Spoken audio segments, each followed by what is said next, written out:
everybody, and welcome to the Bob Stoops app for Hall of Fame coach Bob Stoops. I'm Brad McMullen. We're talking about Coach Stoops' favorites, and if you don't know, little programming plug, you can see this guy, the Hall of Fame coach, on Fox News' big kickoff show each and every week. And will you be doing some traveling with that as well, or is it all in studio? I will be. We're going to 4 or 5 games at the start of the season. Some great games. Start off with Ohio State at Minnesota. And then we have Wisconsin that same Saturday. So the Ohio State at Minnesota is Thursday night, and our Fox team will be covering that. And then we travel to Madison, Wisconsin. Penn State is at Wisconsin.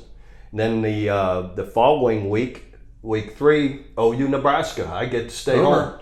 Hey. I think, and then from there, I think it's we have a few, and then it's I get Chicago at Soldier Field. We have Penn State at playing Wisconsin at Soldier Field. So we got a lot of exciting, fun games. We're on 10 a.m. Eastern time to 12. I'm on with Rob Stone as our lead guy. On with Brady Quinn, Matt Leinart, and Reggie Bush. Now, a couple of those Trojans I'm still a little sore at, but great guys, awesome team of guys, really fun people to be around. The production team, everybody at Fox are just first-class people that really put on a great show. So I'm excited. I'm replacing Urban Meyer, who was on the last couple of years. So I'm really excited about it. I think it's going to be a lot of fun. It is a great pregame show, and I'm excited to watch it myself, and it'll be fun watching you travel all over and get to see those experiences. Are you focused on the food when you go to those places, though? It's like, where's the best food going to be? That's not in my wheelhouse much, to be honest with you. I don't care that much about food, but anyway, I am a stadium junkie. I love football stadiums. I loved it whenever we went to away games. Couldn't wait to pull in, see what it's like when ones that were new. So to compete in those different venues, I absolutely loved it. And so now, even though I'm not going out to coach, to see the atmosphere, to experience it, people love college football and all these great stadiums. It'll be a lot of fun. I'm really looking forward to it. All right, so this week we're talking about some of your favorites, and since you love going to stadiums, what are some of your favorite stadiums that you've had a chance to go visit? My first always is the Rose Bowl. Just such an incredible setting, and the field is just spectacular. I always want to drop down a golf ball and hit a wedge. The grass is just pristine. Anyway, so all the big ones, through the Big Ten, all those stadiums were great to play in. At OU, of course, we've been all over. We've played so many, going to Notre Dame was really special for me, being from that part of the country. Always loved the Cotton Bowl, going into to play Texas. The atmosphere there is second to none. That was always really special as well. All right, so talking about those favorites, what is your favorite game that you ever coached in? It would be a toss-up between. Fortunately, there's a lot, but it'd have to be the first Nebraska game ahead of that national championship game. So the two, in my eyes, kind of go together. We were playing Nebraska at home. They're number 1, we're number 2. We're undefeated, both of us. And, we hadn't beaten Nebraska in a good while and haven't been in that position. This is the year 2000. And we go behind 14-0 in the first 2 series of the games. They score and we're punting. So you really kind of check your whole card. You know how you play cards? You kind of, what do I got under there? But we calmed down. I got my guys, hey, calm down. Everybody take a breath. We're okay here. And we go on a 31-0 run. And the best part, of course, now it was we're back, and everybody storms the field. I don't know any other time in OU's history they've run on the field and tore down the goalpost. No. I'm in the end zone talking to Lynn Swan, who was the sideline reporter. Great guy, great friend of mine. Lynn's interviewing me after the game with the fans everywhere, and we see the goalpost go down, and then he and I have to move because we're getting hit with some mace that the leftover from some of the police, I guess, had sprayed some mace for safety to try and get people away. So Lynn and I had to get out of there. And then But anyway, and then I leave 2 hours later, leave to go home, and everybody's still riding around with their flags and honking horns. And again, I think it signaled we were back. And we had just consecutively beat Texas bad, 42. And a great Texas team, too. Pardon me? And a great Texas team back then. Oh, yeah. Kansas State. I mean, yeah, 64-13, we beat Texas. I think 41-31, we beat K-State, who was Great. in the top 10 at the time. Great team. And Number 2 in the country when you played them, actually. Okay, well, you're better to remember that than me. And then, of course, number 1, Nebraska. So we beat 3 top 10 teams in consecutive weeks, and pretty handily. Yeah. So that whole stretch, and that in particular, that Nebraska game kind of convinced me, that we're on our way here. And then, of course, to play and win the national championship, you have to put that in there against a great Florida State team. They had 25, 26 players returning from already winning the national championship the year before. Played the defensive game for the ages. Mike Stoops, Brent Venables, both the 2 coordinators did an incredible job, and we did enough on offense to win it. Yeah, that Florida State team had the Heisman Trophy winner. OU fans would debate whether they should have won or not, but Chris Winkie had one of the top offenses in the last decade. No question. Great. And they great team. scored no points. Exactly. Remember, you gave them the safety. The 2 points were given by the University of Oklahoma. Yeah. To know you're going up against a team with that kind of talent, NFL talent across the board, returning starters from a defending national champion, and that they couldn't score even a field goal. That's pretty spectacular. It was a defensive game, I said, for the ages. And we created turnovers. We just tackled incredibly well. And, just put it all together. And, Mike and Brent, changed up, on and on what we were doing and when to blitz, not to blitz, really kept them off balance. And we just played physical and tackled well, and it was special.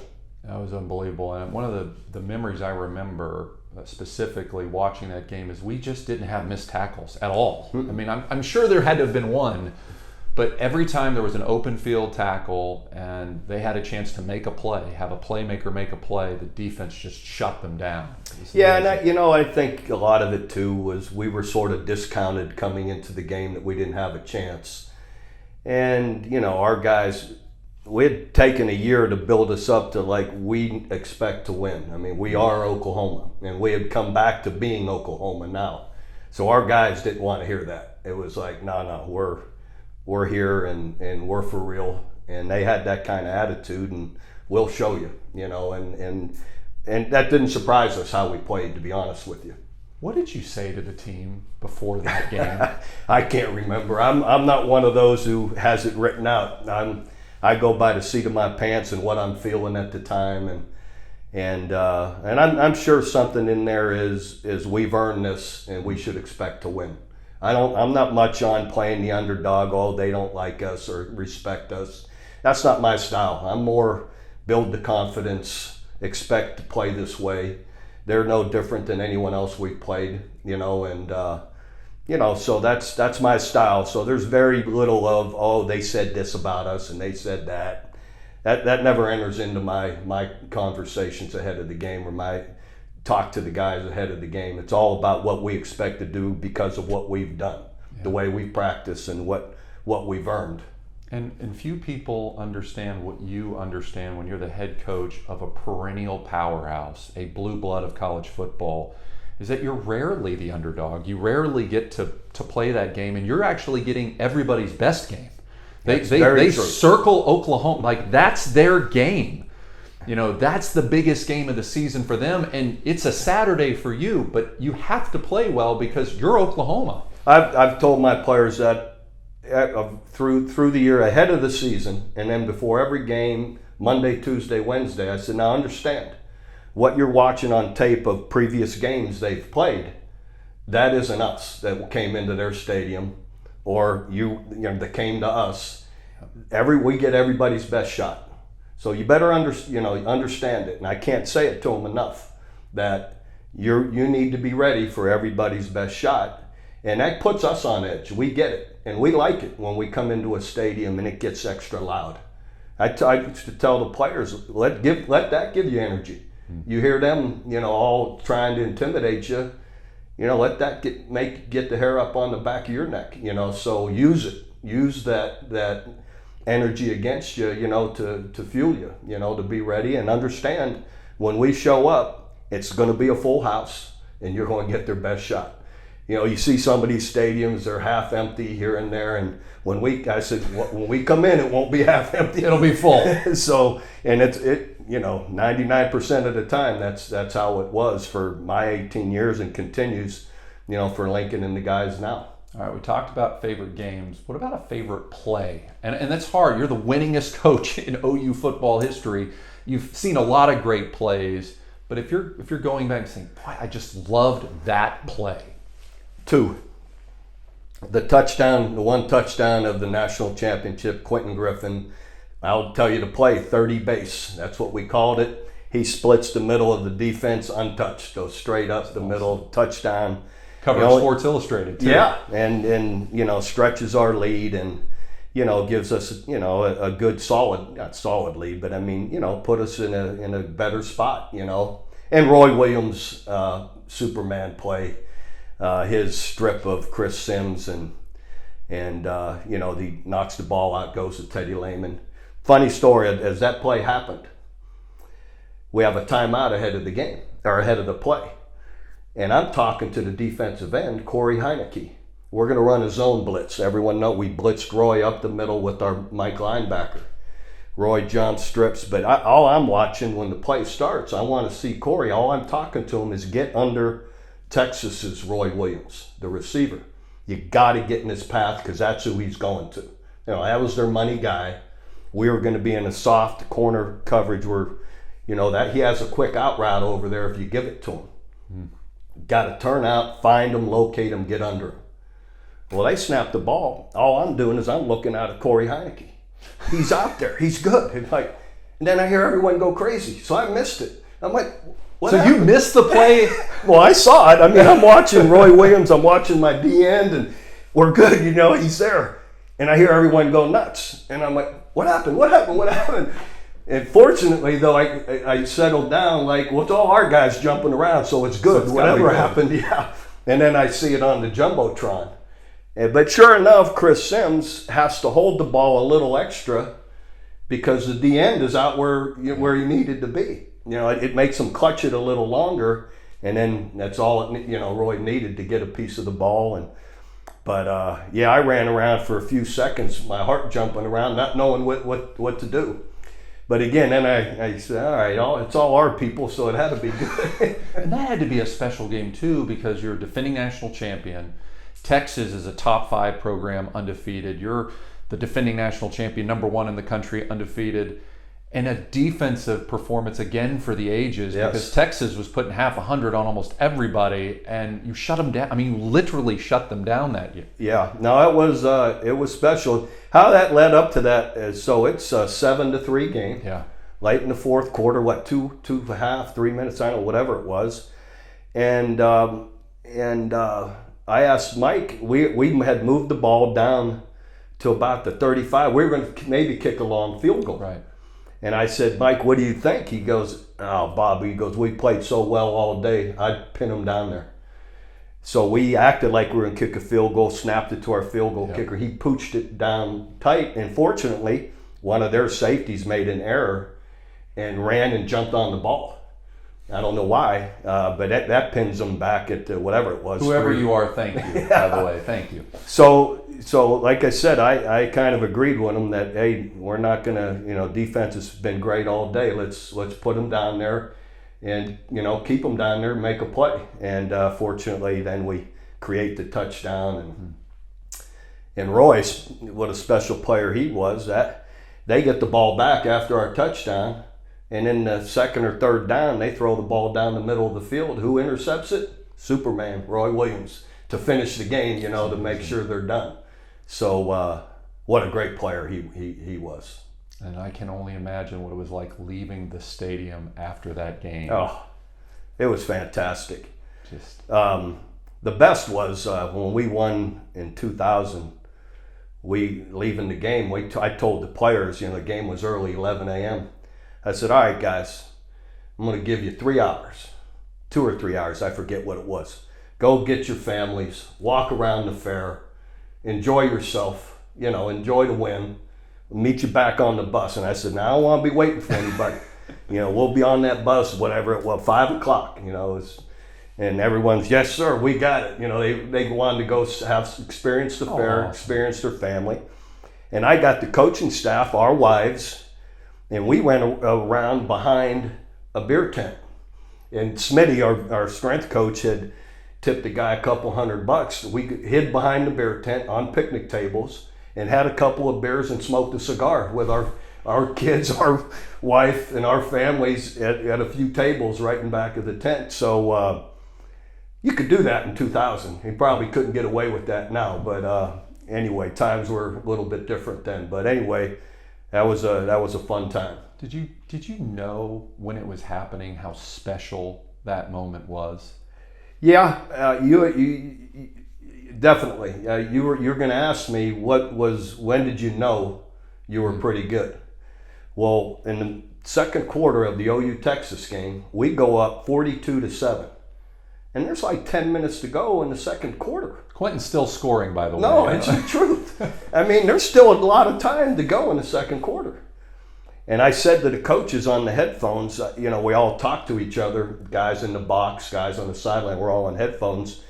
And Mike's talking to each other. And I said, you know what, guys? I said, you know what, boys? I think we're pretty good. And that's when I was like, you know what? We're catching our groove here. We're pretty good, and then it played out that way. And I think for people that don't know, going into that game, Texas was a big favorite. All of the momentum, this attention on Texas. 2000 was their year. They were just going to have such a great team, and it was like Oklahoma just steamrolled them in the Cotton Bowl. No, it was, like I said, it was 42-7. 8 to 10 minutes left in the second quarter, and we're just rolling. And it's one of those, too, as a coach, you're never comfortable. Like, this can turn. By third quarter, when, I don't know, now it's 49-7, whatever, I'm like, no, this isn't turning around. Yeah, that was absolutely amazing. All right, speaking of favorites, a recruit. Now, you weren't offering somebody or inviting somebody to walk on at OU that you didn't think was a great player or was going to help the program. But there's got to be something in you that's like, wow, I didn't expect that out of that recruit. Who are some of the people that surprised you that you recruited that just... I'll say one right off the bat, because he was so extraordinarily good, Ryan Broyles, who I wanted to offer earlier than we offered him, and finally my assistant coaches, I'm like, you guys are crazy. And I said, this guy said, I'm offering him, and I offered him late in recruiting, and he came, and a dynamic player. I mean, sets NCAA records and catches and yards and punt return extraordinaire. Just a great player. He's one of our all-time best, no question. And the records speak to that, and such a consistent, great player. Ryan was another one that fits Ryan is Mark Clayton. A small guy when we recruited him. No one else was really recruiting him. He was in our first recruiting class. I mean, little bitty guy when he got here, and he transformed his body with strength training and running, and went from could barely bench anything to strong running. Same thing, increased his speed, and then was a dynamic player, a first round draft pick, and a fantastic player for us, and just a special player. Funny, right? So I just talked about Ryan Broyles and Mark Clayton, and then my favorite is Sterling Shepard, of course, with the background we have. Well, I just got beat in the Houston when we got beat by University of Houston. Right. And I'm first game of the year. I'm down, just done my press conference, walk into the locker room, and I see the three of them, Sterling Shepard, Mark Clayton, and Ryan Broyles, standing on the wall together. And I mean, you talk about a who's who of our receivers. And I smiled, and they're waiting to say hi to some of the coaches and me. And I said, hey, look at my guys over here, and picked me up. I was like, wow, look at these, and I had my wife, which is very unlike me. I mean, you got your camera, right? I go, I got to take a picture with my 3 guys right here. So I have it hanging in my home back in my bar area because it's one of my favorites because of how special those players were. And I got a million other special players, I get it, but they all were kind of the same size, same position, and all were such exceptional players. And the neat thing for me is they weren't there to celebrate the win. They were there with you when things didn't go your way. Exactly. In that game. And one of the players that jumped out to me is I remember you having to defend Marquise Hollywood Brown when people were talking about his weight. Why did you offer this guy a scholarship? He's too small. And you're like, have you seen how fast he is? I can't tell you how funny I thought that was. Like, you don't trust us? And you think I didn't recruit him to go block linebackers. We recruited him to run past everybody and catch the ball or throw it to him short and run away from everyone. And he sure did that. Yeah, so I never understood the hype around that from the media or the fan. Like, what are we doing recruiting this guy? And you know what? It didn't take long for everyone to see why. And another just dynamic player. Yeah, and when you see that guy out there in the NFL with the fastest players in the world doing the same thing, you're exactly. Like, maybe Coach Stoops knew something. Like I said, back then when he gave him a scholarship. He wasn't blocking linebackers and D linemen, was he? I mean, we didn't care about that. So anyhow, that was amusing to all of us actually on our staff. All right, so a favorite surprise game that you maybe went into the game and weren't expecting a certain thing and you just came out of that going, wow, whether it was the competition that you were expecting more out of the competition or less out of the competition, something in your coaching career. The biggest surprise of all was how poorly we played in the 2004 national championship. Playing against USC. There's no doubt about it. I mean, they were a great team, obviously, but we were better than what we showed. And sadly, you can't ever get it back, and I thought, we were ready to play. And to me, that was my biggest, just disappointment, that we, in all cases, usually show, and fight. And we didn't finish the season. They wiped us out, and I take the responsibility for it. For whatever reason, we didn't play near what we were capable of, and so that was my biggest surprise ever. That we didn't come out and compete in a better way. That was interesting about that game. So the first series, they pin you back. I think it was a 3-yard line. And you guys go 97 yards, physically dominate USC the whole length of the field and score, the starting touchdown, if you will, up 7-0. And I think everyone in that stadium was like, whoa, this is the Oklahoma. Like, they're going to blow USC out of the water. And we talk about momentum and how much momentum and these plays and this happens. It just seemed like everything in a domino effect went against Oklahoma after that first initial touchdown. Yeah, there's just a lot of different plays that did big plays against us and or turnovers on our part that just get you off balance, and then you're playing a great team. They took advantage of it, and we didn't respond. That's the bottom line. And again, as coaches, we always feel, how did I not reach our guys to know what we were in for today? And or, as you said, maybe did they get to thinking this is going to be easy after the first drive, whatever. There's all can reason it all you want. It doesn't matter. At the end of the day, we blew it. And again, that's a great team, that SC team, and a great coach. Pete Carroll's a great coach as well. Coach, thank you so much for that insight. Thank you so much for watching. And don't forget, you could have a chance to sit down and have lunch with Coach Bob Stoops. You can enter to win right here inside the Bob Stoops app. For Coach Stoops, I'm Brad McMullen. Have a great day, everybody.